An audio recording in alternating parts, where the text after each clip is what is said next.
இப்ப தெய்வனுடைய இரத்தத்தின் வல்லமையினால் நாம் மீட்கப்படுவோமே ஆனால் எந்த பிசாசின் கிரியைகளும் நம்மை மேற்கொள்ள முடியாது. அதிலிருந்து 100% நாம் மீட்கப்பட்டு விட்டோம்.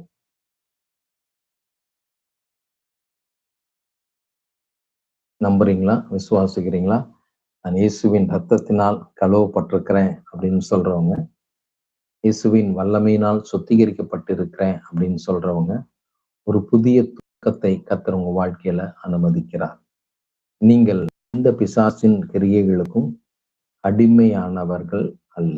எதுவும் உங்களை சேதப்படுத்த மாட்டாது.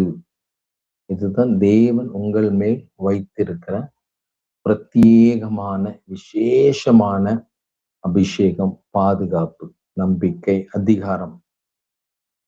அதனால பிசாசு என்னை மேற்கொள்ளுதுன்னு சொல்லி